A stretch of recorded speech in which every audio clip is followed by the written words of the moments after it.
तो आपके परीक्षा में 100 ऑब्जेक्टिव प्रश्न पूछे जाते हैं, उनमें से 50 प्रश्न के आपको आंसर देने हैं। आपने सारे थ्योरी पढ़ लिया है, आपने उस थ्योरी के हिसाब से प्रश्न भी कर लिए हैं। अब हम चलते हैं वस्तुनिष्ठ प्रश्न पे और देखते हैं कि कितने बच्चे इसके सही सही आंसर दे पाते हैं। जैसे पहला क्वेश्चन है कि निम्नलिखित में से कौन सी सबसे छोटी प्राकृतिक संख्या है। ऑप्शन 1 में है 0, बी में है -1, सी में है 1 और डी में है 2। तो अब आप बताइए कि इसमें से सबसे छोटी प्राकृतिक संख्या कौन सी होगी। तो बहुत बच्चे ने इसका आंसर भी दे दिया है। इसमें जो सबसे छोटी प्राकृतिक संख्या होगी वो होगी 1। क्यों होगी 1? क्योंकि हम जानते हैं कि 1 से लेकर अनंत तक की संख्या को हम क्या कहते हैं, तो प्राकृतिक संख्या कहते हैं। और अगर उसमें 0 लग जाता है तो वह पूर्ण संख्या हो जाती है। तो सबसे छोटी प्राकृतिक संख्या बोली है तो ऑप्शन नंबर सी 1। अब हम चलते हैं दूसरे नंबर के प्रश्न में। दूसरे नंबर के प्रश्न में दिया हुआ है निम्नलिखित में से कौन सी परिमेय संख्या है। तो अब आप बताइए कि परिमेय संख्या क्या है। वे संख्याएं जो p/q रूप में हो, जहां p और q पूर्णांक है। अब पूर्णांक संख्या क्या है? वे संख्याएं जो संख्या रेखा पर प्रदर्शित किया जा सके और जो ऋणात्मक और धनात्मक दोनों हो, वो क्या है? तो वो पूर्णांक संख्याएं हैं। तो परिमेय संख्या का परिभाषा क्या है? वे संख्याएं जो p/q के रूप में हो, जहां p और q पूर्णांक हो और q बराबर नहीं हो 0, वो क्या हो जाती है? तो वो परिमेय संख्या हो जाती है।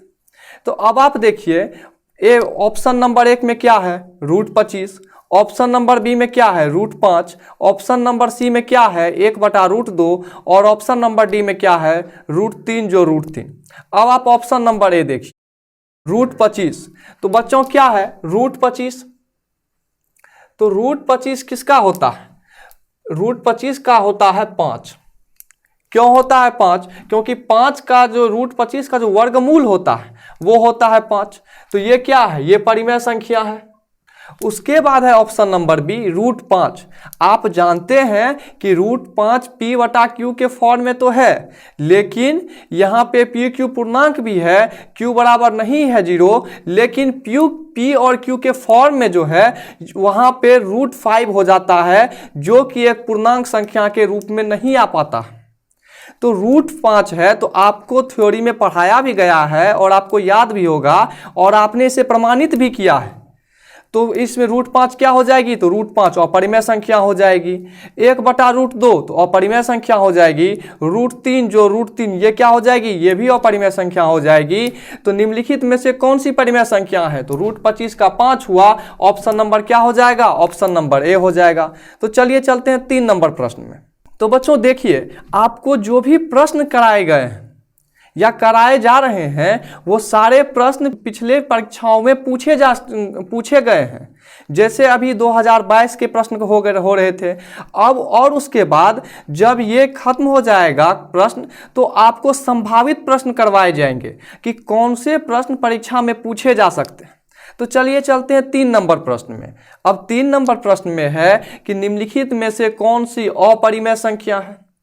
तो आप बताइए। ऑप्शन नंबर ए में है 1.3 पर रेकरिंग, बी में है √16, सी में है 9/27 पे अंडर रूट और डी में है √5 गुना √5।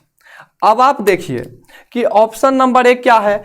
1.3 पर रेकरिंग। तो इसको हम क्या लिख सकते हैं? 1.333 और ये चलते जाएगा अनंत तक। तो अब आप बताइए इसको हम क्या बोलेंगे? तो इसको बोलेंगे हम अशांत आवृत्ति। किसमें? तो परिमेय संख्या में। लेकिन यह अशांत आवृत्ति होता है और अशांत आवृत्ति एक तरह से अपरिमेय संख्या का ही रूप होता है। ऑप्शन नंबर बी में है √16। तो √16 किसका वर्गमूल क्या होता है? 4। 16 का वर्गमूल क्या होता है? 4। उसके बाद क्या है? 9/27 और इसका वर्गमूल। तो अब आप बताइए 9 का वर्गमूल क्या होता है? तो आप बोलिएगा 3। और 27 का क्या होता है? तो आप बोलिएगा 3√3। तो ये क्या हो जाएगा? 3/3 √3। उसके बाद क्या है? √5 गुना √5। अब आप देखिए √5 गुना √5 क्या होती है, जब दो वर्गमूल संख्याओं का और वो संख्याएं आपस में समान हो, जब उसको गुना किया जाता है तो इसका मान क्या होता है, 5 होता है। अब आप बताइए ये क्या होगी, तो ये हो जाएगी परिमेय संख्या के अशांत आवृत्ति रूप, तो वो भी तो एक परिमेय संख्या हुई। 4 क्या होती है, 4 परिमेय संख्या होती है। √5 गुना √5 5 क्या होती है, तो 5 भी एक परिमेय संख्या होती है। तो बचा क्या, बचा 9/27 का वर्गमूल, और 9/27 होता है 3/3 √3। अब आप इसको ऐसे भी काट के लिख सकते हैं 1/√3, और 1/√3 क्या होती है, तो ये होती है अपरिमेय संख्या। तो हमें इसमें से क्या पूछा गया है, निम्नलिखित में से कौन सी अपरिमेय संख्या है, तो 1/√3 ऑप्शन नंबर सी जो है वो अपरिमेय संख्या है। अब चलिए चलते हैं 4 नंबर प्रश्न में। 4 नंबर प्रश्न देखिएगा 2022 में भी पूछा गया है और 2019 में भी पूछा गया है। प्रश्न देखिए, यदि P और Q दो अभाज्य संख्याएं हैं तो उनका मौसा क्या होगा। P और Q दो अभाज्य संख्याएं हैं। आप बताइए कि अभाज्य संख्या किसको कहते हैं। आपने तो पढ़ा है, अभाज्य संख्या कहते हैं जिसका सिर्फ 2 और केवल 2 गुणनखंड हो, उसे क्या कहेंगे, अभाज्य संख्या कहेंगे। जैसे 2, उसका 2 गुणनखंड होगा 1 और वही संख्या 2, फिर 3 तो 1 और 3, 5 1 और 5, फिर 7, फिर 9 तो नहीं होगा, फिर 11, फिर 13, फिर 17, 19। इस तरह की संख्याओं को हम अभाज्य संख्या कहते हैं। तो यहाँ पे क्या है, P और Q दो अभाज्य संख्याएं हैं। तो P क्या है, अभाज्य संख्या, अभाज्य है, और Q क्या है, वो भी देखिएगा वो भी अभाज्य है, दोनों अभाज्य संख्याएं। तो मान लीजिए P का क्या हो जाएगा, तो P का हो जाएगा गुणनखंड 1 और P, Q का क्या हो जाएगा 1 और Q। जिस तरह से 2 का अभाज्य गुणनखंड होता है 1 और 2, 3 का होता है 1 और 3, 5 का होता है 1 और 5, फिर 7 का 1 और 7, फिर 11 का 1 और 11, तो ऐसे ही P अभाज्य संख्या है तो इसका भी हो जाएगा 1 और P, Q है इसका भी हो जाएगा 1 और Q। तो क्या है, दो अभाज्य संख्याएं हैं तो इसका मौसा। आप बताइए कि मौसा किसका, तो PQ का। अब मौसा आपने कैसे निकाला था कि दो संख्याओं के अभाज्य गुणनखंड के न्यूनतम उभयनिष्ठ मान को हम क्या कहते हैं, उन संख्याओं का मौसा कहते हैं। तो अब आप बताइए कि इनमें से कौन सी ऐसी संख्या है जो उभयनिष्ठ है, तो आप बोलिएगा एक इसमें भी है एक इसमें भी है। उसके अलावे आप बताइए कोई संख्या ऐसी है जो उभयनिष्ठ हो, तो आप बोलिएगा ऐसी तो कोई संख्या नहीं है, तो मौसा PQ का क्या हो जाएगा, तो 1 हो जाएगा। तो ऑप्शन इसके देखिए किसी में 1 है तो आप बोलिएगा कि ऑप्शन नंबर ए में इसका आंसर है। ठीक है बच्चों, ये प्रश्न 2022 में भी पूछा गया है और 2019 में भी पूछा गया है। तो चलिए बच्चों चलते हैं अगले प्रश्न की ओर। तो अब देखिए बच्चों चलते हैं हम 5 नंबर के क्वेश्चन में। 5 नंबर के प्रश्न में दिया हुआ है 0.13 पर रेकरिंग। क्या है प्रश्न, 0.13 पर रेकरिंग। अब आप बताइए, ये प्रश्न 2022 में पूछा गया है। अब आप बताइए कि जब रेकरिंग होता है, तो आप तो पढ़ चुके हैं कि जब रेकरिंग होता है तो उसे कैसे तोड़े हम। तो रेकरिंग जो होता है उसको सबसे पहले हम क्या है, कौन सी संख्या है, तो 13 है। दशमलव के बाद कौन सी संख्या है, तो 13 है। और रेकरिंग कितने संख्याओं पे है, तो 2 संख्याओं पे। तो 2 संख्याओं को हम क्या लिख देते हैं, 2 बार 9। जितनी संख्या पर रेकरिंग होगी हम उतना बार 9 लिखेंगे।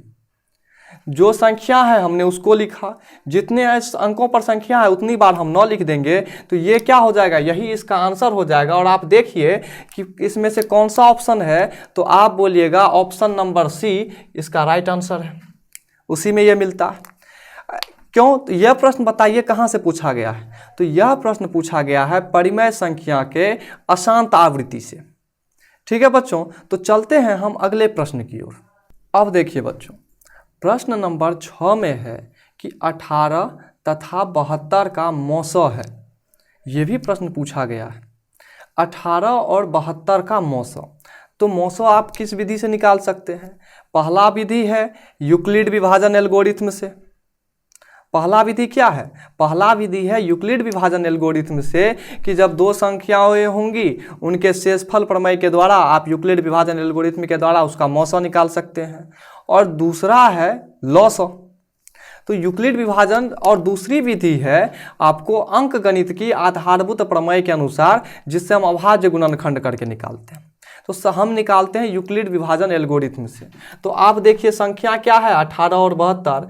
तो हम क्या करते हैं, मान लेते हैं, माना कि a बराबर 18, b बराबर 72। तो इसमें बताइए क्या छोटा है? तो इसमें से b बड़ा है। जब b बड़ा है तो b को कहाँ रखेंगे? यहाँ रखेंगे। किससे भाग देंगे? तो 18 से देंगे। किससे लगा? 4 से लगा। तो क्या हो गया? 72 हो गया। ये क्या होता है? 0। जब शेषफल 0 हो जाता है तो मौसा क्या होता है? मौसा जो उसका भाजक है। तो आप बताइए भाजक क्या है? तो भाजक है 18। तो वही क्या हो जाएगा? वही हो जाएगा मौसा 18। जो उसका भाजक रहता है, जब शेषफल 0 हो जाए तो जो उसका भाजक होता है वही उन दोनों संख्याओं का मौसा होता है। तो आप बताइए कि 18 तथा 72 का मौसा क्या है? तो आप बोलिएगा कि 18। अब आप देखिए कौन से ऑप्शन में है? तो आप बोलिएगा ऑप्शन नंबर ए 18। ठीक है बच्चों, तो चलिए चलते हैं हम अगले प्रश्न की ओर। तो अब बच्चों हम चलते हैं 7 नंबर प्रश्न में। 7 नंबर प्रश्न में क्या है? रूट 12 का परिमयकरण करना है। तो क्या है प्रश्न? रूट 12। तो रूट 12 का हमको परिमयकरण करना है। अब आप देखिए हम रूट हटा रहे हैं तो हम 12 का क्या करेंगे? हम 12 का गुणनखंड करेंगे। 2 से लगाएंगे तो 6 हुआ, फिर 2 से लगाएंगे तो 3 हुआ। तो अब आप बताइए 12 बराबर क्या हो गया? 2 गुना 2 गुना 3। यहाँ पे रूट 12 है तो रूट 12 का मतलब क्या हो गया? दो संख्या अगर 2 कितनी बार है? तो 2 बार है। तो 1 2 निकल गया, बचा क्या? 3। तो इस 3 में रूट लग जाएगा। ये 3 अकेले है तो इस 3 में रूट लग जाएगा। तो रूट 12 का जो परिमयकरण होगा वो क्या हो जाएगा? 2√3। तो अब आप देखिए कि यह किस ऑप्शन में है? Option number A √3, option number B √2, option number C √6 और ऑप्शन नंबर डी 2√3। तो ये क्या है? कौन से ऑप्शन में है? तो ये है ऑप्शन नंबर डी। तो यही आपसे पूछा गया था। चलिए चलते हैं अगले प्रश्न की ओर। तो बच्चों हम आते हैं प्रश्न संख्या 8 पे। आप देखिए प्रश्न संख्या 8 में क्या है?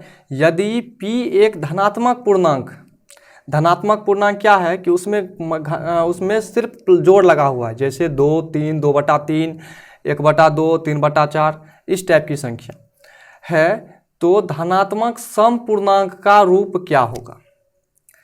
ये आपको पढ़ाया भी गया है, आपके थ्योरी में भी है और आपको उदाहरण के द्वारा समझाया भी गया था। तो आप बताइए कि इसका आंसर क्या होगा। देखिए ये प्रश्न जो है ये 2021 में भी पूछा गया है, 2022 में भी पूछा गया है। तो यह 2023 के लिए संभावित भी है कि यह प्रथम पाली या द्वितीय पाली में पूछा भी जा सकता है। इस आप में से बहुत से बच्चे इसका आंसर दे भी चुके होंगे। तो चलिए हम बताते हैं क्या है। p एक धनात्मक पूर्णांक, क्या मान लेते हैं? p बराबर 2 मान लेते हैं। 2 हमने क्यों माना? क्योंकि एक धनात्मक पूर्णांक है, लेकिन पूछ क्या रहा है? धनात्मक सम पूर्णांक का रूप होगा। तो एक तो विषम हो जाता है, सम पूर्णांक है तो इसको लिखेंगे p बराबर 2 माना। अब आप देखिए हमको इसको बनाना किससे है? तो ऑप्शन से बनाना है कि हमारा ऑप्शन में दिया क्या हुआ है। देखिए 2p, तो 2p बराबर क्या हो जाएगा? 2 गुना 2 4, p जोड़ 1, p क्या है? 2 2 जोड़ 1 क्या हो जाएगा? 3 हो जाएगा। फिर देखिए p क्या है? p हो जाएगा 2। अब देखिए कि 2p जोड़ 1 तो क्या है? 2p जोड़ 1, तो 2 गुना 2 जोड़ 1 तो ये हो जाएगा 4 जोड़ 1, ये क्या हो जाएगा? ये हो जाएगा 5। अब आप बताइए कि p एक धनात्मक पूर्णांक है तो धनात्मक सम पूर्णांक का रूप होगा। अब आप बताइए कि सम पूर्णांक बोल रहा है तो सम पूर्णांक 4 है और सम पूर्णांक 2 है।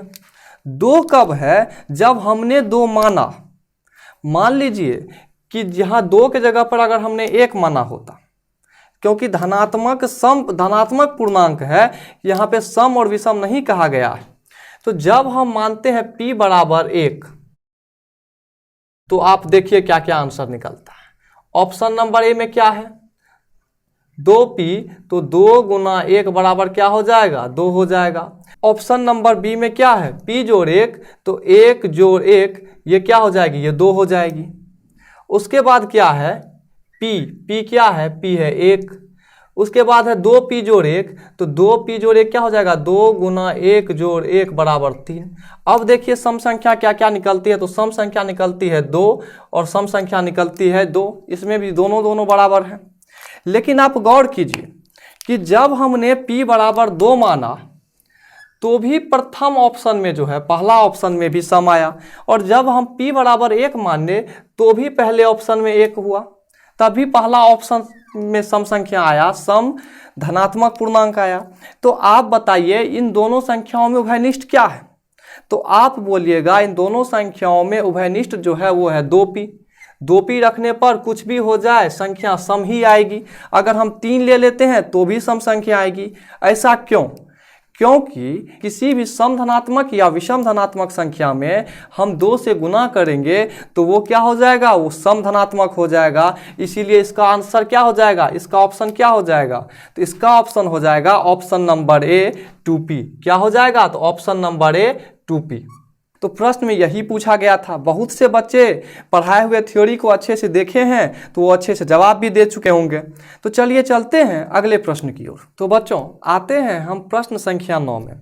9 में क्या पूछ रहा है कि निम्नलिखित में से किसका दशमलव प्रसार शांत है। तो जब पूछ रहा है दशमलव प्रसार शांत है तो आपका दिमाग तो चले गया होगा कि परिमेय संख्या में ही शांत होता है या अशांत आवृत्ति होता है। अब आप बताइए कि कोई संख्या शांत कब होगी।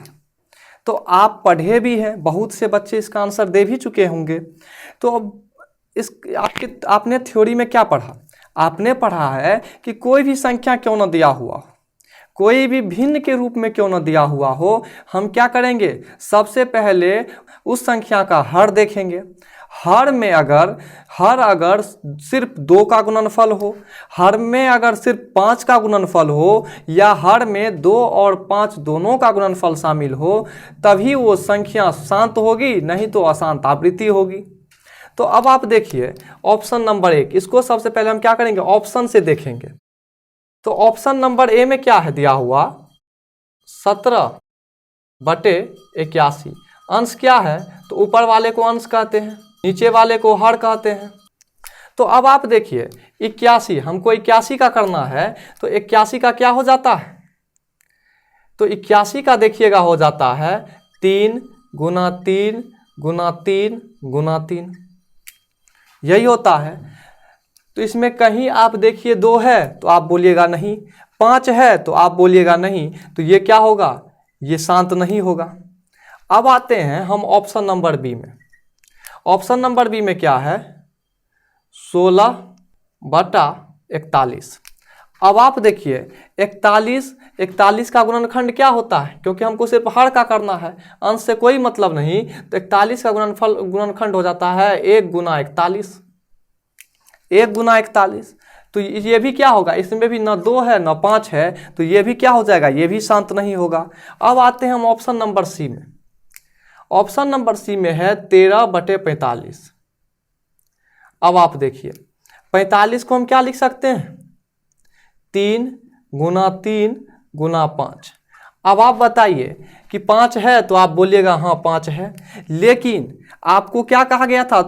आप थ्योरी याद कीजिए, आप बनाए भी हैं। कहा गया था कि शांत कब होगा? जब हर में सिर्फ 5 हो, या हर में सिर्फ 2 हो, या हर में 2 और 5 दोनों हो। तो यहाँ तो 5 है लेकिन ये 3 हो जाता है, इसीलिए ये भी शांत नहीं होगा। अब आते हैं ऑप्शन नंबर डी में। ऑप्शन नंबर डी में देखिए ये क्या है? 19/80। तो 80 को क्या लिखेंगे हम? 80 को लिखेंगे 2 गुना 2 गुना 2 गुना 2 गुना 5। इसमें देखिए कोई संख्या है शांत होने के लिए 2 मांग रहा था, सिर्फ 2 मांग रहा था, सिर्फ 5 मांग रहा था, या 2 और 5 दोनों मांग रहा था। तो इसमें दोनों है, 2 भी है और 5 भी है, तो ये क्या हो जाएगा, ये शांत हो जाएगा। तो 9 नंबर का जो है निम्नलिखित में से किसका दशमलव प्रसार शांत है, तो 19/80 ऑप्शन नंबर क्या है, तो ऑप्शन नंबर डी है। यही हमारा राइट आंसर होगा। ठीक है बच्चों, आपने समझा और आपके थ्योरी में पढ़ाया गया भी है, आपने इसको बनाया भी है, तो आप इसे बना भी लिए होंगे मेरे बताने से पहले। तो चलिए अब हम चलते हैं 10 नंबर प्रश्न में। अब प्रश्न संख्या 10 में दिया हुआ पूछ रहा है निम्नलिखित में से किसका दशमलव प्रसार अशांत है। तो शांत होने की शर्त आप बताइए क्या क्या है, कि हर में सिर्फ 2 का गुणनखंड हो, या हर में सिर्फ 5 का गुणनखंड हो, या हर में 2 और 5 दोनों का गुणनखंड हो। तो अब आप देखिए इसका ऑप्शन नंबर ए, ऑप्शन नंबर ए में क्या है, 15/400। तो 400 है तो हम 400 का गुणनखंड करेंगे, देखेंगे इसमें क्या होता है। तो अब आप देखिए, तो 400 का जो हम गुणनखंड किए तो ये होगा 2 गुना 2 गुना 2 गुना 2 गुना 5 गुना 5। तो अब आप बताइए इसमें तो पूछ रहा है अशांत, तो अशांत क्या होगा, ये शांत होगा क्योंकि इसमें 2 और 5 दोनों है, उसके अलावा कोई संख्या नहीं है, तो ये हो जाएगा शांत। लेकिन प्रश्न में पूछ रहा है अशांत, इसीलिए गलत हो जाएगा। अब देखिए option number B, option number B में है 17/80।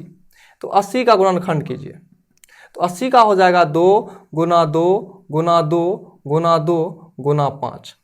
तो इसमें भी सिर्फ 2 और 5 दोनों है, इसीलिए ये भी गलत हो जाएगा क्योंकि पूछ रहा है अशांत। आप में से बहुत का आंसर आ भी चुका होगा। तो चलिए इसे अब ऑप्शन नंबर सी में आते हैं। ऑप्शन नंबर सी में है 13/121।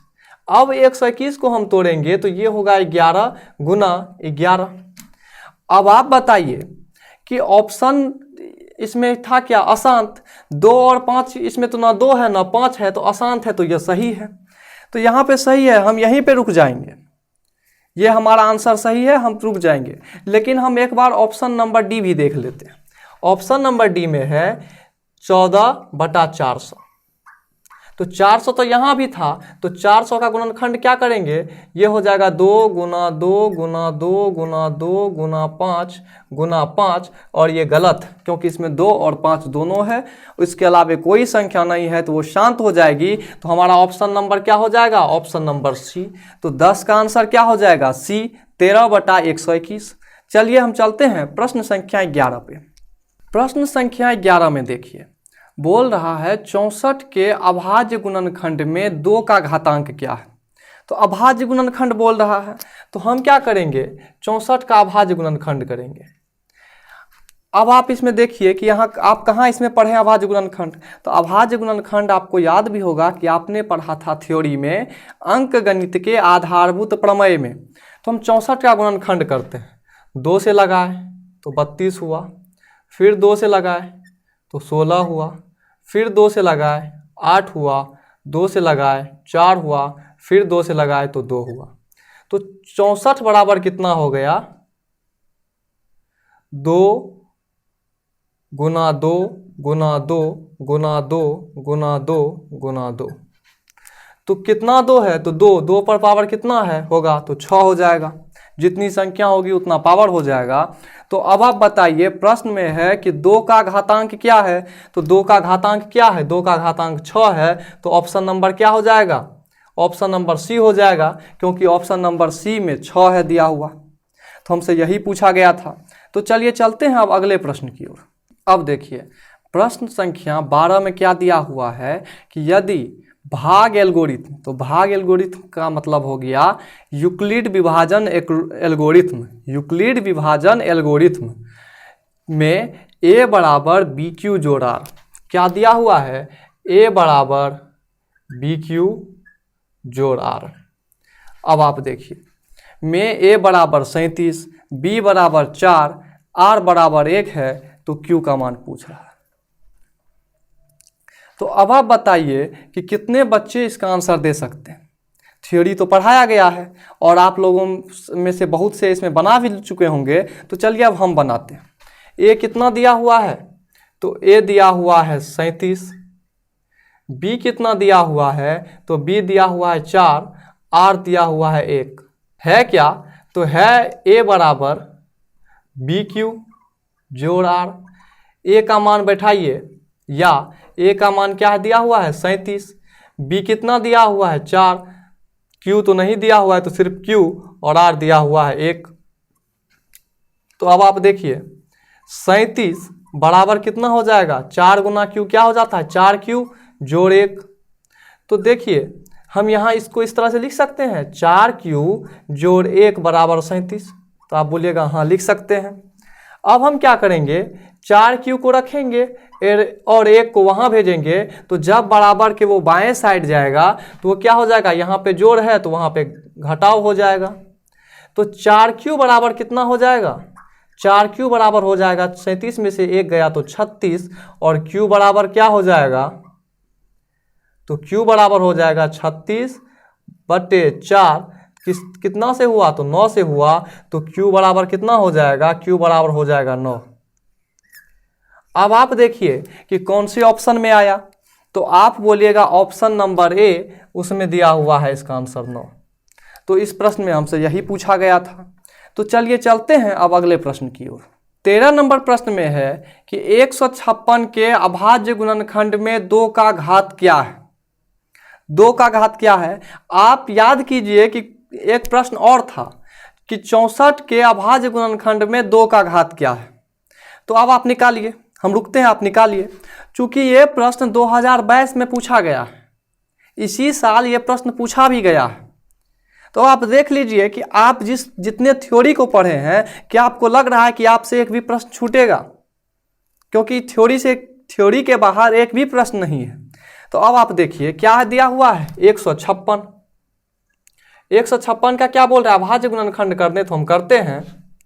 क्या हो जाएगा 78, 2 से लगाए 156 में तो 78, फिर 2 से लगाए तो 39, और फिर 3 से लगाएंगे तो क्या हो जाएगा 13। तो आप बताइए 156 बराबर क्या हो जाएगा, 2 गुना 2 गुना 3 गुना 13। तो इसको हम क्या लिख सकते हैं, 2 पर पावर 2, 2 पर घात 2 गुना 3 तो अकेले, तो उसको ऐसे ही लिखेंगे, फिर 13 भी अकेले हम ऐसे ही लिखेंगे।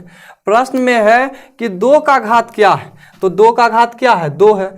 अब आप देखिए ऑप्शन किस ऑप्शन में है ये, तो आप बोलिएगा पहला ही ऑप्शन है, उसी में है इसका घात 2। तो इसका आंसर क्या हो जाएगा, इसका आंसर 2 हो जाएगा। ये प्रश्न आप पूछा भी गया है। तो इस सब टाइप के प्रश्न पे आपको गौर करना है। जैसे आपको दे दे कि 256 का अभाज्य गुणनखंड विधि बताइए, ज्ञात कीजिए कि 2 का घात क्या होगा। जैसे इस प्रश्न में ये दे दिया होता कि 156 का अभाज्य गुणनखंड कीजिए और बताइए कि 3 का घात क्या होता। तो अब आप बताइए 3 का घात क्या होगा, तो अब बोलिएगा आपकी 3 का घात 1 होगा, सही आंसर है। 13 का घात क्या होगा, तो 13 का घात भी 1 ही होगा। सिर्फ 2 में 2 का घात है, बाकी अगर कुछ में घात नहीं है तो इसमें 1 घात है, इसमें भी 1 घात है। ठीक है बच्चों, तो चलिए चलते हैं हम अब अगले प्रश्न पे।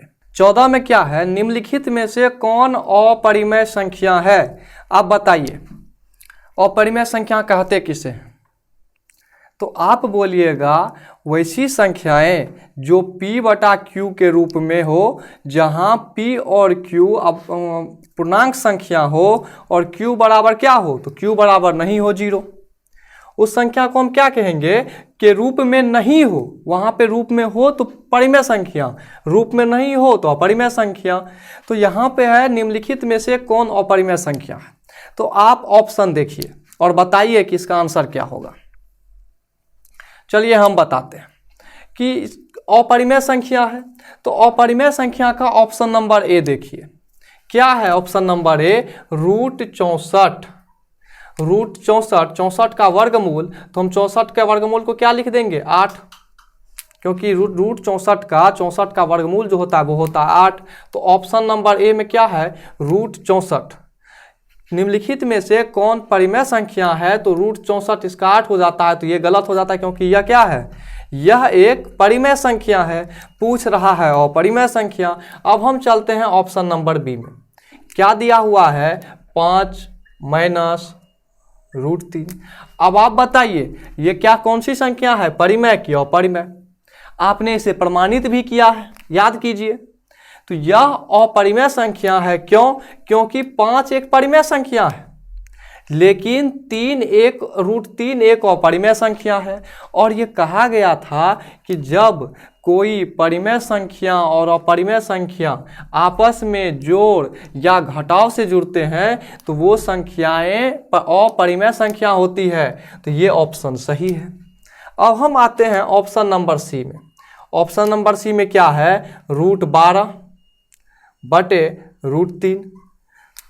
√12 को हम जब तोड़ेंगे तो ये क्या हो जाएगा, 2√3, और फिर नीचे क्या है √3 और √3 कट गया, ये बचता है 2, और 2 क्या है, परिमेय संख्या क्या अपरिमेय संख्या। तो आप बोलिएगा 2 जो है वो है परिमेय संख्या, तो ये क्या हो जाएगा, ये भी गलत हो जाएगा क्योंकि हमसे पूछ रहा है परिमेय संख्या। अब आते हैं ऑप्शन नंबर डी में। आप देखिए क्या है, 2√2 गुना √2। अब आप बताइए कि आपको तो ये बताया भी गया है कि जब 2 संख्याएं समान हो और उसके वर्गमूल को आपस में गुना किया जाता है तो वो संख्या परिमेय संख्या बन जाती है और वर्गमूल हट जाता है। तो √2 गुना √2 कीजिए तो क्या हो जाएगा, ये 2 को रखिए, √2 गुना √2 क्या हो जाएगा, तो 2 हो जाएगा, और 2 गुना 2 कितना होता है, तो 4, और 4 क्या है, एक परिमेय संख्या है। इसीलिए 14 नंबर में जो है निम्नलिखित में से कौन सी अपरिमेय संख्या है, इसका आंसर क्या हो जाएगा, ऑप्शन नंबर बी। और इस प्रश्न में हमसे यही पूछा गया था कि अब देखिए ये प्रश्न पूछा किसमें गया है, तो इसी साल 2022 में पूछा गया है। आपको जो भी ऑब्जेक्टिव क्वेश्चन कराए जा रहे हैं आप उसे पढ़िए, और इसी ऑब्जेक्टिव में जब हम देख लेंगे कि इसमें पूछा गया क्वेश्चन अब खत्म हो चुकी है तो आपको संभावित क्वेश्चन कराया जाएगा जो कि 2023 में पूछा जा सकता है। तो आप जब इसको कर लीजिएगा तो आपको परीक्षा हॉल में एक भी क्वेश्चन इससे बाहर नहीं जाएगा। ठीक है बच्चों, तो चलिए चलते हैं अब हम अगले प्रश्न की ओर। अब आप देखिए बच्चों, चलते हैं हम प्रश्न संख्या 15 में। 15 में दिया हुआ है कि 0.105 का p/2 गुना 5 रूप निम्नलिखित में से कौन है। अब आप बताइए कि 2 और 5 वो शांत होगी या अशांत आवृत्ति होगी, बताइए। वो क्या होगी, वो शांत होगी। क्यों? क्योंकि उसमें सिर्फ 2 और 5 है। तो प्रश्न क्या है, 0.105। हमको ये देखना नहीं है कि p/2 गुना 5 है, हमको प्रश्न देखना है। आप देखिए प्रश्न क्या है, तो ये है 105। तो हम जब दशमलव उड़ाएंगे तो इसको क्या लिख सकते हैं, 0.105 बटे दशमलव उड़ाएंगे तो उसके जगह पर 1 आएगा।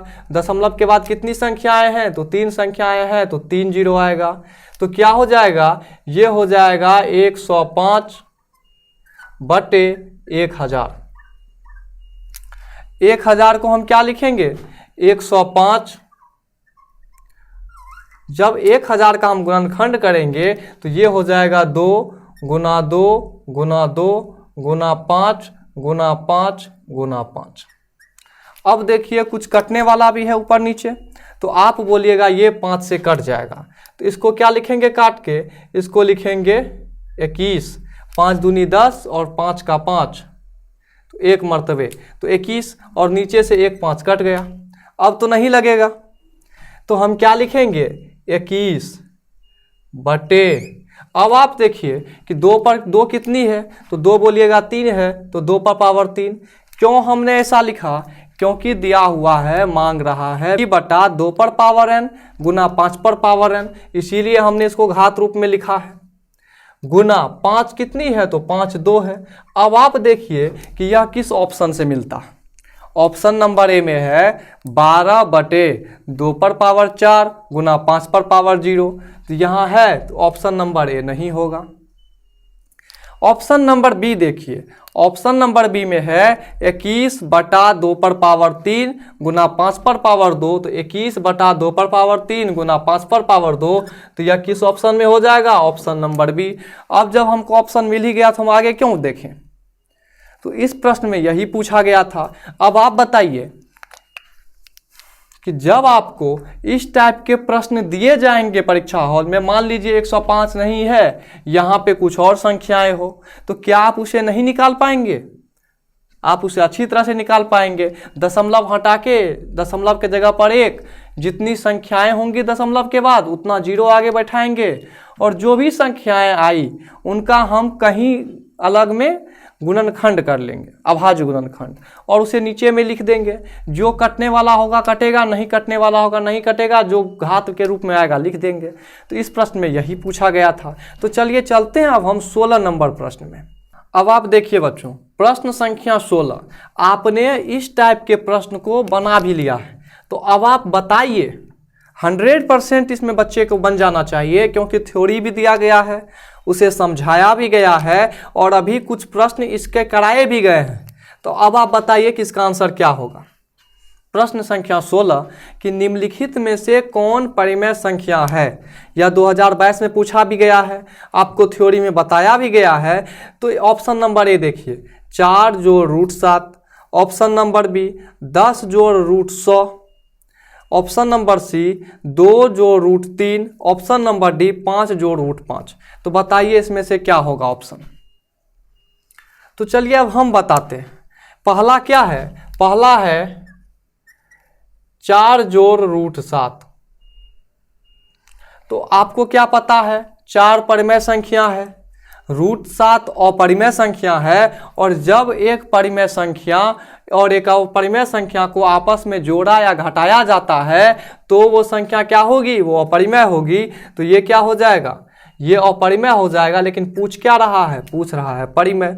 Option number B, option number B हो जाता है 10 जोड़ √100, 10 जोड़ 100 का वर्गमूल। तो 10 जोड़ √100 का वर्गमूल को हम क्या लिखेंगे? 10, और आंसर क्या आ गया? 20। अब आप बताइए कि 20 परिमेय है या 20 अपरिमेय है? तो आप बताइएगा, जो 20 परिमेय संख्या है तो यह सही है। ऑप्शन नंबर क्या हो जाएगा? बी हो जाएगा। अब आपको होता होगा कि सारा ऑप्शन चेक करें, लेकिन जब आपके परीक्षा हॉल में जो ऑप्शन मिल जाए आप उसको वहां पे रंग दीजिए, वहां पे टिक कर दीजिए, क्योंकि अब OMR शीट में रंगने वाली बात होती है। तो आप उसे रंग लीजिए, और बस आगे का ऑप्शन हमको देखना ही नहीं है। लेकिन फिर यहाँ समझने के लिए आपको ऑप्शन नंबर सी बता रहे हैं। ऑप्शन नंबर सी में क्या है? 2 जोड़ √3। आप बताइए √3 परिमेय है या अपरिमेय? तो आप बोलिएगा √3 अपरिमेय है, और जब एक परिमेय और दूसरे और एक अपरिमेय संख्या को जोड़ा या घटाया जाता है तो वह अपरिमेय होता है, इसीलिए ये भी गलत है। अब ऑप्शन नंबर डी में आते हैं। ऑप्शन नंबर डी में है 5 जोड़ √5, ये भी वही है, एक परिमेय है और एक अपरिमेय है, बीच में जोड़ का चिन्ह है, तो ये भी अपरिमेय ही होगा और ये गलत होगा। तो ऑप्शन नंबर क्या हो जाएगा? ऑप्शन नंबर बी हो जाएगा। तो इस प्रश्न में यही पूछा गया था। आपको इस टाइप के प्रश्न में आपको उसमें फंसना नहीं है, क्योंकि आपने थ्योरी में भी अच्छे से पढ़ा है, फिर आपने उदाहरण बनाए हैं, फिर आप एक्सरसाइज किए हैं, और उसके बाद आप ऑब्जेक्टिव बना रहे हैं। तो हमारे बताने से पहले आपके कॉपी में बन जाना चाहिए। आपको करना क्या है? प्रश्न आया, 1 नंबर लिखे, देखे क्या है, जो भी थोड़ा बनाने का हुआ बनाए और ऑप्शन लिख दिए। बस आपको ये देखना है जो हम जो बताए वो सही आपका मिल रहा है तो सही। अब आपको देखना है कि मान लीजिए आपने 50 क्वेश्चंस बनाए, तो 50 क्वेश्चंस में आपका सही कितना हुआ, और जहां गलत हुआ वहां का थ्योरी देखिए, तब आपके समझ में अच्छे से आ जाएगा। तो चलिए चलते हैं अब 17 नंबर प्रश्न में। अब आप देखिए बच्चों, प्रश्न संख्या 17, इसमें है कि निम्नलिखित में से किसका दशमलव प्रसार शांत है। आप थ्योरी देखिए कि परिमेय संख्या में आपको शांत अशांत आवृत्ति पढ़ाया गया है, फिर आपको उदाहरण जो बताए हैं वो देखिए, और फिर इस अभी कुछ समय पहले 14-15 नंबर में शांत अशांत का ये भी था, बनाने का भी था कि निम्नलिखित में से कौन सा शांत है, आपने बनाया कि शांत क्या होती है कि कोई भी संख्या दी हुई है उसके हर में सिर्फ 2 होनी चाहिए, या उसके हर में सिर्फ 5 होनी चाहिए, या उसके हर में 2 और 5 दोनों होनी चाहिए। अगर उसके अलावा कुछ भी होता है तो वो अशांत आवृत्ति हो जाएगी। तो आप बताइए कि इसका ऑप्शन में से कि क्या आंसर होगा, उसके बाद हम बताएंगे। तो चलिए हम देखते हैं कि इसमें पहला ऑप्शन क्या है, 15/1600। इसमें हर क्या है तो 1600। हम 1600 का गुणनखंड करेंगे तो 1600 का गुणनखंड क्या हो जाएगा, तो हो जाएगा 2 गुना 2 गुना 2 गुना 2 गुना 2 गुना 2 गुना 5। तो अब आप बताइए कि क्या 2 और 5 के अतिरिक्त कोई संख्या आई है, तो आप बोलिएगा नहीं आई है। तो ये शांत होगा या अशांत होगा, तो आप बोलिएगा ये शांत होगा, और यही पूछा गया था। आंसर क्या हो जाएगा, ऑप्शन नंबर ए। आपको परीक्षा हॉल में जहां जिस ऑप्शन में आंसर मिल जाए आपको बना के आगे बढ़ जाना है, क्योंकि आपको वहां पे टाइम्स रहती है जो आपको 1.5 घंटा में ऑब्जेक्टिव बनाना है और 1.5 घंटा में सब्जेक्टिव बनाना है। यहाँ पे आप अगर चाहें तो मेरे साथ चेक भी कर सकते हैं। जैसे हम आते हैं ऑप्शन नंबर बी में। ऑप्शन नंबर बी में है 19/210। तो 210 बराबर हम क्या लिखेंगे, इसका गुणनखंड कीजिए आप। कहीं भी साइड में 210 का अभाज्य गुणनखंड करेंगे तो ये क्या हो जाएगा, ये हो जाएगा 2 गुना 3 गुना 5 गुना 7, यही होगा। अब आते हैं हम ऑप्शन नंबर सी में। तो अब आप बताइए कि जब 2 3 5 7 है तो यहाँ 2 और 5 तो है, लेकिन उसके अतिरिक्त कोई दूसरी संख्या नहीं आनी चाहिए। तो दूसरी संख्या 3 और 7 आई हुई है, तो ये क्या हो जाएगा, ये अशांत आवृत्ति हो जाएगा, ये शांत नहीं होगा, तो ये गलत हो जाएगा। अब ऑप्शन नंबर सी में 3/88। 88 बराबर क्या हो जाएगा, 88 बराबर हो जाएगा 2 गुना 2 गुना 2 गुना 11। अब आप बताइए 2 तो है, लेकिन यहाँ पे 5 होती तो शांत होता, यहाँ 2 होती तो शांत होता, लेकिन न 5 है न 2 है क्या, तो 11 है, तो ये क्या हो जाएगा, ये शांत नहीं होगा, तो ये भी हो गया गलत। आते हैं हम ऑप्शन नंबर डी में। ऑप्शन नंबर डी में है 8/75। तो 75 का हम गुणनखंड करेंगे तो 3 गुना 5 गुना 5, तो ये क्या हो जाएगी 8/75। 75 का हम किए 3 गुना 5 गुना 5। अब शांत होने के लिए यहाँ तो 2 होनी चाहिए या यहाँ 5 होनी चाहिए, तो न 2 है न 5 है, ये 3 है, तो ये क्या हो जाएगा, ये शांत नहीं होगा। तो ऑप्शन नंबर क्या हो जाएगा, ऑप्शन नंबर ए हो जाएगा। आप में से सारे बच्चे इसमें कर लिए होंगे, किसी का भी नहीं छूटा होगा, क्योंकि थ्योरी में आपको अच्छे से समझाया गया है, उदाहरण देकर के और अच्छे से समझाया गया है, और इस टाइप का क्वेश्चंस आप अभी कुछ देर पहले कर भी चुके हैं, तो आप बना भी लिए होंगे। आपको बैठ के करना कैसे है कि जैसे ही आपके पास ये क्वेश्चंस आए, आपको करना क्या है कि एक कॉपी लेनी है, आपको 1 नंबर देना है, आपने 1 नंबर दिया और आपको क्या आंसर आता है, जैसे आया ऑप्शन नंबर ए, तो आप वहाँ पे ये नहीं लिखिएगा कि 15/1600, आप वहाँ पे ए लिख दीजिएगा। मेरे बनाने से पहले आपके कॉपी में आंसर बन जानी चाहिए। क्यों, क्योंकि आपको थ्योरी पढ़ाया गया है, आप उस पर से क्वेश्चंस कर चुके हैं उदाहरण के द्वारा, आप एक्सरसाइज बना चुके हैं, और इस टाइप का क्वेश्चंस अभी आप ऑब्जेक्टिव में कर भी चुके हैं। तो आपको छूटना नहीं चाहिए, 100% बच्चे का बन जाना चाहिए। तो चलिए चलते हैं अब हम अगले प्रश्न की ओर। प्रश्न संख्या 18 में दिया हुआ है कि 2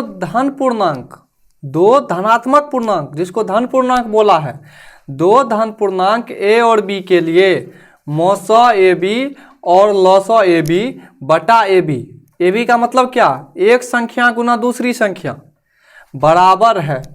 बताइए इसका आंसर क्या होगा। आपने ये पढ़ भी लिया है अंकगणित के आधारभूत प्रमेय में।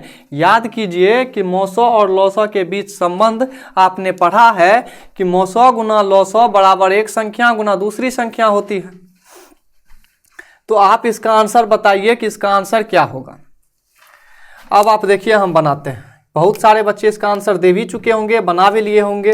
अब हम बनाते हैं। देखिए 2 धन पूर्णांक हम क्या करते हैं, मान लेते हैं 2 धन पूर्णांक क्या मान लेते हैं, 2 और 3 मान लेते हैं।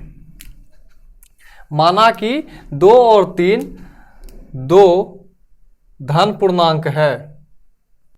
अब आप बताइए 2 बराबर क्या हो जाएगा 2 का गुणनखंड 1 और 2, 3 बराबर क्या हो जाएगा 1 और 3। आप कोई भी संख्या मान करके कर सकते हैं, हम 2 3 माने, आप 10 20 मान लीजिए। 2 क्या है तो 2 है ए, बताया गया है 2 है ए, और 3 क्या है बी। अब आप देखिए हम इसका मौसा निकालते हैं। मौसा किसका, ए बी दिया हुआ है तो ए बी का मतलब 2 3। अब आप बताइए कि इसका मौसा क्या होगा, तो आप बोलिएगा इसका मौसा जो होगा वो 1 होगा। क्यों 1 होगा, क्योंकि मौसा उसे कहते हैं दो पूर्णांकों के, दो संख्याओं के अभाज्य गुणनखंड के उभयनिष्ठ न्यूनतम मान। तो उभयनिष्ठ और न्यूनतम मान क्या है, यही है जो कि मिल रहा है, तो ये क्या हो जाएगा, ये 1 हो जाएगा। अब आप देखिए कि मौसा क्या हो गया 1, तो लौसा किसका निकालना है ए बी, तो ए बी का मतलब हो गया 2 और 3। 2 और 3 का लौसा क्या निकालना है, तो अब आप देखिए कि दो संख्याओं का अभाज्य गुणनखंड के महत्तम मान, उभयनिष्ठ महत्तम मान उस संख्या का क्या होता है, तो लघुत्तम समापवर्तक LHS या लौसा होता है। लौसा ये है तो इसका महत्तम मान क्या हो जाएगा 2 है, कोई उभयनिष्ठ संख्या क्या है तो 1 भी नहीं है, 1 है, और फिर क्या है बचा 2, और फिर क्या बचा 3, तो संख्या क्या हो जाएगी 6। अब आप देखिए पूछ रहा है ए बी, नीचे में क्या लिखा हुआ है ए बी, ए बी का मतलब तो ए गुना बी होगा, तो ए बी का मतलब क्या हो गया 2 गुना 3, ये भी क्या हो गया 6 हो गया। अब आप प्रश्न देखिए मौसा क्या हुआ है, तो दिया हुआ है कि मौसा A B Guna लौसा A B बटा ए बी। अब आप बताइए मौसा क्या निकाले हैं 1 गुना लौसा क्या निकाले हैं 6 बटे क्या है 6, क्योंकि ए बी का मान 6 निकाले हैं, 6 से 6 कट गया, बचा क्या 1। अब आप देखिए ऑप्शन में एक कौन किसके ऑप्शन में है, तो एक है, एक ए नंबर के ऑप्शन में। तो यही हमसे पूछा गया था कि दो धन पूर्णांकों ए और बी के लिए मौसा A B Guna लौसा A B बटा ए बी बराबर है, तो बराबर किसके है, तो 1 का बराबर है, जो कि है ऑप्शन नंबर ए में। तो जो विद्यार्थी थ्योरी अच्छे से पढ़े हैं, क्योंकि आपको थ्योरी नहीं पढ़ाया गया है, आपको पहले उदाहरण दिया गया है, फिर थ्योरी पढ़ाया गया है, फिर आपको उदाहरण दिया गया है, उसके बाद आपको चैप्टर कराया गया है, और उसके बाद आपको ऑब्जेक्टिव कराया जा रहा है। तो आपको छूटना नहीं चाहिए, मेरे बनाने से पहले भी आपका बन जाना चाहिए। तो चलिए चलते हैं अब हम अगले प्रश्न की ओर। 19 नंबर के प्रश्न में कहा गया है कि निम्नलिखित में से कौन सा युग्म उसे कहते हैं जो दो या दो से अधिक संख्याओं को एक श्रेणी में रखा गया हो। तो निम्नलिखित में से कौन सा युग्म सहअभाज्य है, सहअभाज्य संख्याएं हैं। तो आप पहले यह समझिए कि सहअभाज्य संख्या होती क्या, वैसी संख्याएं, क्योंकि सहअभाज्य जैसे ही होगा वो 2 या 2 से अधिक संख्या का हो जाएगा। तो सहअभाज्य संख्याएं वैसी संख्याओं को कहते हैं जिसमें उभयनिष्ठ, जिसका उभयनिष्ठ 1 और केवल 1 हो, उसके अतिरिक्त कोई नहीं हो। तो उसको हम इस तरीके से भी कह सकते हैं कि सहअभाज्य संख्याएं वैसी संख्याओं को कहते हैं जिसका मौसा HCF 1 हो। तो इसको हम क्या लिखेंगे कि HCF 1 हो। तो इसका मतलब क्या होगा कि इसका मतलब होगा कि इसका मौसा 1 होनी चाहिए। अब आप देखिए पहला ऑप्शन में क्या है 14 और 35, 14 और 35 का युग्म है, तो इसमें क्या है सिर्फ 2 संख्याओं का युग्म दिया गया है। तो 14 35, तो 14 को आप क्या लिखिएगा 2 गुना 7, 35 को क्या लिखिएगा 5 गुना 7। अब आप बताइए इसमें कोई संख्या मिल रही है जो दोनों संख्याओं में है, तो दोनों संख्याओं में क्या है 7 है, लेकिन हमको लाना क्या था HCF, लाना 1 था। तो दोनों में 7 है, तो इसका मौसा क्या हो जाएगा, इसका HCF जो है वो हो जाएगा 7, वो हो जाएगा 7। तो इसका मतलब ये गलत है, ये सहअभाज्य संख्याएं नहीं है, क्योंकि इसका HCF 1 आने की जगह 7 आ गया। तो चलिए चलते अब हम बी नंबर ऑप्शन में। बी में है 18 और 25 का युग्म। 18 को आप क्या लिखिएगा, 2 गुना 3 गुना 3। 25 को क्या लिखिएगा, 5 गुना 5। अब आप बताइए इसमें कोई ऐसी संख्याएं हैं जो मिल रही है? तो आप बोलिएगा इसमें कोई संख्याएं नहीं है। तो अगर कुछ भी नहीं मिल रहा हो तो एक तो गुणनफल में है ही, तो इसमें क्या मिल रहा है, 1। तो HCF इसका क्या हो जाएगा, HCF हो जाएगा 1। और देखिए यहाँ पे सहभाज्य का नियम क्या था कि HCF 1 होनी चाहिए, तो इसका HCF 1 हो गया। इसका मतलब अब सहभाज्य संख्या क्या है, तो सहभाज्य संख्या ये है, तो ये किस में है, ऑप्शन नंबर बी में। अब हम अगर परीक्षा हॉल में यह पूछा जाए तो हम इसे यहाँ बना करके छोड़ देंगे, आगे के प्रश्न में चले जाएंगे। क्यों चले जाएंगे, क्योंकि हमारे पास टाइम है, हमको इतना समय में 3 घंटा में 100 नंबर के प्रश्न बनाने हैं और 1.5 घंटा में हमको ऑब्जेक्टिव्स बनाने हैं। क्योंकि ऑब्जेक्टिव्स होंगे तो 100, लेकिन बनाएंगे हम सिर्फ 50, क्योंकि सिर्फ 50 नंबर के होते हैं। लेकिन यहाँ पे हम समझने के लिए अब ऑप्शन नंबर सी देखते हैं। ऑप्शन नंबर सी में है 13 और 52। तो अब आप निकालिएगा कैसे, 13 को तो लिखिएगा 1 गुना 13 और 52 को क्या लिखिएगा, 2 गुना 2 गुना 13। तो अब देखिए क्या मिल रहा है, तो आप बोलिएगा 13 मिल रहा है। तो इसका HCF क्या हो जाएगा, इसका HCF हो जाएगा 13। और अगर HCF होता है 13, 1 नहीं होता है, तो ये भी गलत है, ये सहभाज्य संख्या नहीं होगी। अब हम आते हैं ऑप्शन नंबर डी में। आप देखिए ऑप्शन नंबर डी का युग्म क्या है, तो ये है 21 और 84।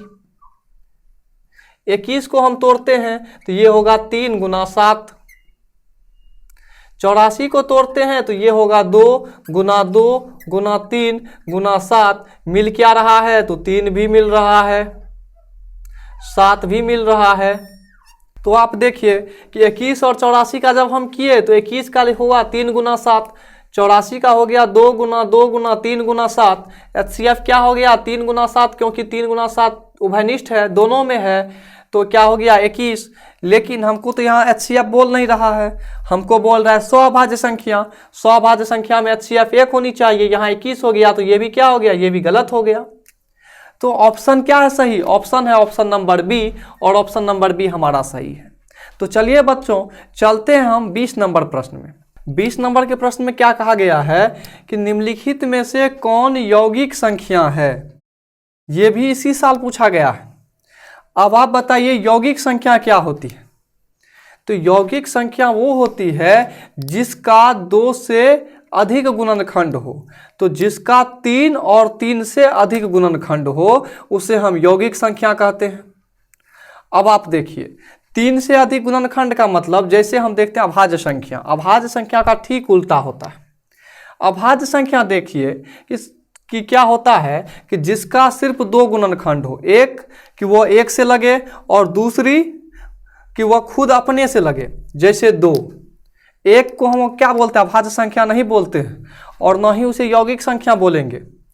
1 का गुणनखंड सिर्फ 1 ही होगा, लेकिन अभाज्य संख्या में 2 गुणनखंड होनी चाहिए और यौगिक संख्या में 3 या 3 से अधिक गुणनखंड होनी चाहिए। तो जैसे 2 अभाज्य संख्या है, 3 अभाज्य संख्या है और 4 क्या है, देखिए इसका गुणनखंड क्या होगा, 1 2 4। तो 1 2 4 ये 3 संख्या से लगा, इसीलिए ये यौगिक संख्या है। तो अब आप ऑप्शन देखिए और ऑप्शन देख करके बताइए कि इनमें से कौन सी संख्या का 3 से अधिक गुणनखंड है, क्योंकि इसमें पूछ रहा है यौगिक संख्या, तो 3 से अधिक गुणनखंड होनी चाहिए। इसमें देखिए ऑप्शन नंबर ए, ऑप्शन नंबर ए के में क्या है, 11। 11 का क्या होगा, 1 और 11 होगा या नहीं होगा, होगा। उसके बाद क्या है, तो 1 और 11 है, तो यह भाज्य होगा कि यौगिक। यौगिक को दूसरा हम रूट संख्या भी कहते हैं, और यह अगर अभाज्य संख्या है तो यह गलत हो जाएगा, क्योंकि पूछ रहा है यौगिक संख्या, इसीलिए यह गलत है। ऑप्शन नंबर बी में आते हैं। ऑप्शन नंबर बी में है 21। 21 को आप तोड़िएगा तो 7 और 21 होता है, तो कितनी संख्या हो जाएगी, 4 संख्याएं हो जाएगी। तो इसमें 3 से तो अधिक है, तो 3 से अधिक को हम यौगिक कहते हैं, तो यह सही है।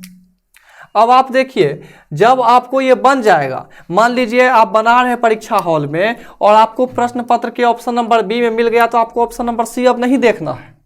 अब आपको आगे प्रश्न की ओर जाना है, क्योंकि आपके पास टाइम लिमिट है, आपको उतना में ही बनाना है। लेकिन यहाँ पे आपको समझने के लिए हम ऑप्शन नंबर सी और ऑप्शन नंबर डी सभी को देख रहे हैं। अब देखिए, एक संख्या है 31, 31 का गुणनखंड क्या होगा? तो 31 का होगा 1 और 31, तो ये भी क्या हो जाएगा, ये अभाज्य संख्या है, तो ये गलत हो जाएगा। अब आते हैं ऑप्शन नंबर डी में। ऑप्शन नंबर डी क्या है? 41, और 41 का हम जो गुणनखंड करेंगे तो ये क्या हो जाएगा, 1 और 41, तो ये भी अभाज्य संख्या है, ये भी गलत हो जाएगी। तो ऑप्शन नंबर क्या हो जाएगा सही? ऑप्शन नंबर बी सही हो जाएगा। तो इस प्रश्न में यही समझ रहा था।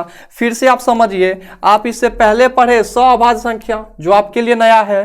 सअभाज्य संख्या किसे कहते हैं? कि यह जो है दो या दो से अधिक संख्याओं, इसको युग्म बोलते हैं। तो अभाज्य संख्या जो होगी, सअभाज्य संख्या, यह दो या दो से अधिक युग्म का HCF जो होगा वो अगर 1 होता है तो वो क्या होगा? वो अभाज्य संख्या, वो सअभाज्य संख्या होगी। उसके बाद आपने नया पढ़ा कि यौगिक संख्या। अब यौगिक संख्या किसे कहते हैं? तो जिसका 3 या 3 से अधिक गुणनखंड हो, 3 या 3 से अधिक गुणनखंड हो, उसे हम यौगिक संख्या कहते हैं। यह प्रश्न आपका पूछा गया है इसी साल, जो इसमें से हम बनाए ऑप्शन नंबर बी में हुआ। तो चलिए अब हम चलते हैं 21 नंबर के प्रश्न में। 21 नंबर प्रश्न में दिया हुआ है कि निम्नलिखित में से कौन अभाज्य संख्या है? ये भी इसी साल पूछा गया है। आपने थ्योरी पढ़ा भी है कि क्या थ्योरी था, उस पर आपने एग्जाम्पल देखे हैं, फिर आप अपना चैप्टर्स बनाए हैं। तो और इससे पहले भी आप ऑब्जेक्टिव क्वेश्चन इस टाइप का बना चुके हैं। तो आप बताइए कि कौन सा ऑप्शन इसमें होगा। ठीक है बच्चों, तो अब हम खुद बनाते हैं। निम्नलिखित में से कौन अभाज्य संख्या है? तो ऑप्शन नंबर ए में आते हैं। अब अभाज्य संख्या हम किसे कहते हैं ये समझिए, कि वैसी संख्या जिसका 2 और केवल 2 गुणनखंड हो। तो 33 आते हैं, तो 33 का गुणनखंड क्या क्या होगा? 33 का होगा 1, 3, 11 और 33। बस इतनी ही संख्या है जिससे भाग लग सकता है। क्या ये 2 से अधिक है? तो है, लेकिन अभाज्य संख्या में क्या था? 2 और केवल 2 गुणनखंड होनी चाहिए, तो ये गलत हो जाएगा, ये यौगिक संख्या हो जाएगी जो आपने अभी पढ़ा। अब देखिए, आते हैं हम ऑप्शन नंबर बी में। ऑप्शन नंबर बी में है 39। 39 का गुणनखंड क्या क्या होगा? तो 1, 3, 13 और 39। ये भी 2 से अधिक है, तो ये भी यौगिक संख्या हो जाएगी, तो ये भी गलत हो जाएगा, क्योंकि हमसे पूछ रहा है अभाज्य संख्या। आते हैं अब ऑप्शन सी में। ऑप्शन सी देखेंगे 38। 38 जो देखेंगे तो इसका क्या होगा? 1, 2, 19 और 38। ये भी 2 से अधिक है, तो ये भी यौगिक संख्या हो जाएगी, तो ये भी गलत हो जाएगी। अब आते हैं ऑप्शन नंबर डी में। ऑप्शन नंबर डी में है 31। 31 का जो अभाज्य गुणनखंड होगा वो होगा 1 और 31।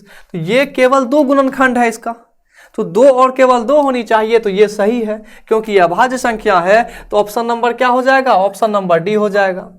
अब बच्चों आप समझिए कि जब आपको परीक्षा हॉल में मिले तो आप देखिए कि 33 किस संख्या से लग सकता है, तो आपके दिमाग में ये होनी चाहिए 33 11 गुना 3 33 होता है, 11 तिया 33 होता है, तो यह तो नहीं होगा क्योंकि यह लग रहा है। 39 13 तिया 39 होता है, तो ये भी नहीं होगा क्योंकि ये भी लग रहा है। 38 तो जिसके इकाई का अंक में 8 हो, 0 हो, 2 हो, 4 हो, 6 हो और 8 हो, तो वह 2 से विभाज्य होगी, तो यह भी नहीं होगा क्योंकि यह भी लग सकता है। सिर्फ एक और वो खुद की संख्या होनी चाहिए, एक तो सब में होगा और वो खुद की संख्या होनी चाहिए। तो आप ऑप्शन देखिएगा तो आप देखिएगा कि ऑप्शन नंबर डी में ही ऐसा हो रहा है, तो ऐसा आप मार दीजिएगा, ये हो जाएगी। तो चलिए चलते अब हम 22 नंबर के प्रश्न में। प्रश्न संख्या 22 में है, दो संख्याओं का मौसा क्या है? 27 है और लौसा क्या है? 162 है। यदि उनमें से एक संख्या 54 है तो दूसरी संख्या क्या होगी? अब आप बताइए कि अब आप ये कहाँ पढ़े हैं? तो ये आप पढ़े हैं अंक गणित के आधारभूत प्रमेय में, जहां आपको यह थ्योरी में पढ़ाया गया था कि मौसा और लौसा के बीच संबंध क्या होता है। मौसा गुना लौसा बराबर एक संख्या गुना दूसरी संख्या होती है। आपने इसके एग्जाम्पल भी देखे थे, आपने इसे चैप्टर में बनाया भी था, और अब आप देखिए यहाँ पे बनाइए। तो देखिए बोल क्या रहा है कि मौसा कितना है, तो मौसा है आपका 27। लौसा क्या है, तो लौसा है आपका 162। एक संख्या क्या है, तो एक संख्या बोलिएगा कि वो 54 दिया हुआ है। पूछ क्या रहा है, दूसरी संख्या। दूसरी संख्या हमसे पूछ रहा है। अब आप देखिए कि क्या था संबंध मौसा और लौसा में, कि मौसा गुना लौसा बराबर एक संख्या गुना दूसरी संख्या होती है। तो इसमें हम लिखेंगे, इसको बनाइए कि क्या होता है कि मौसा गुना लौसा बराबर एक संख्या गुना दूसरी संख्या। ठीक है बच्चों, तो अब देखिए, या हमको निकालना क्या है, दूसरी संख्या। तो हम क्या लिखेंगे, दूसरी संख्या बराबर, दूसरी संख्या बराबर क्या हो जाएगा, मौसा गुना लौसा बटे पहली संख्या। पहली संख्या। अब आप देखिए कि मौसा क्या है, जब आप यहां देखिएगा मौसा क्या है, तो मौसा है 27। लौसा क्या है, तो वो है 162। एक संख्या क्या है, तो वो है 54। अब आप इसको निकालिए, 27 से 2 में कटेगा, 27 दूनी 54। 2 से इसको काटिए तो 2 8 16, 2 का 2, तो ये हो गया 81। 81 क्या है, तो 81 है दूसरी संख्या।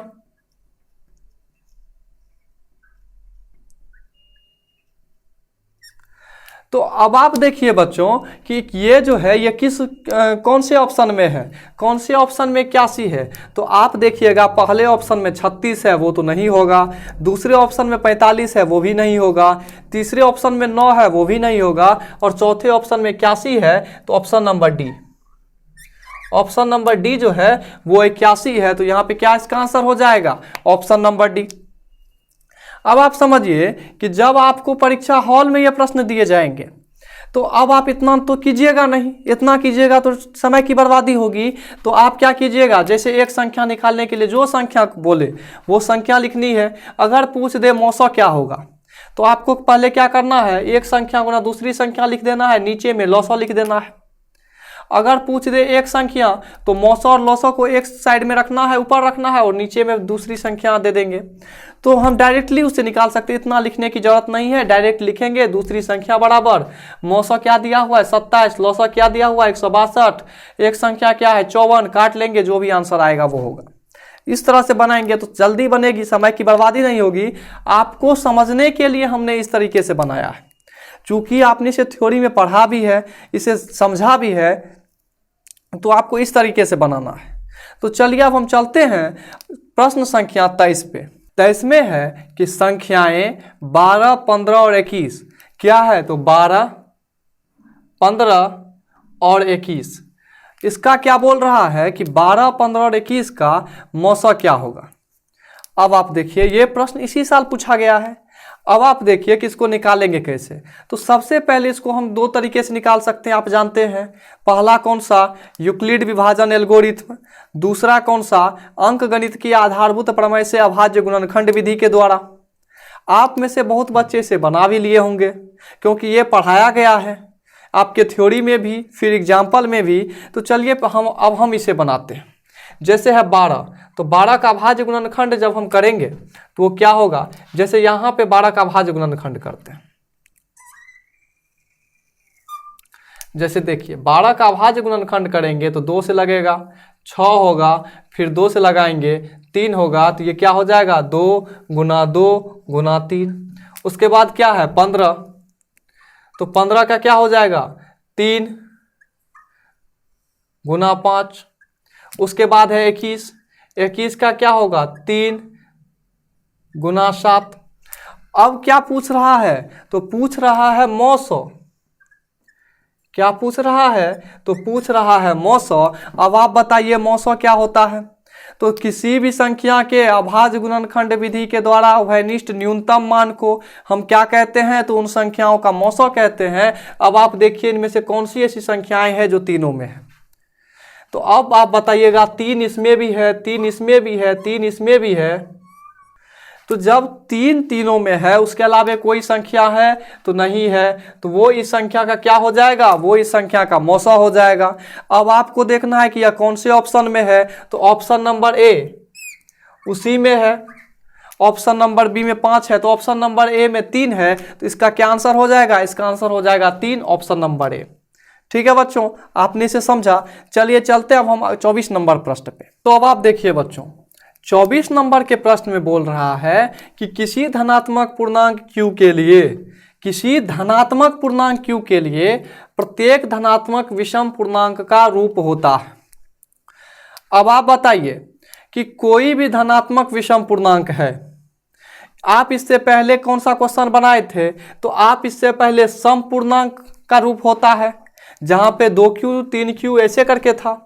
यहाँ पे क्या है, विषम पूर्णांक है, तो इसको किस चीज से बनाएंगे, जब कोई प्रश्न इस टाइप का हो तो उसे हम ऑप्शन देख करके बनाएंगे। जैसे आपको समझने के लिए हम यहाँ पे क्या करते हैं, मान लेते हैं। तो माना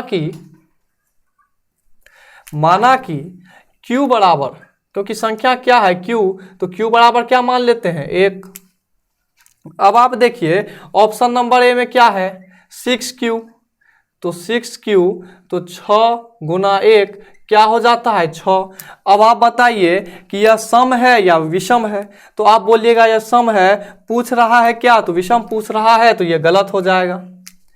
अब चलते हैं ऑप्शन नंबर बी में।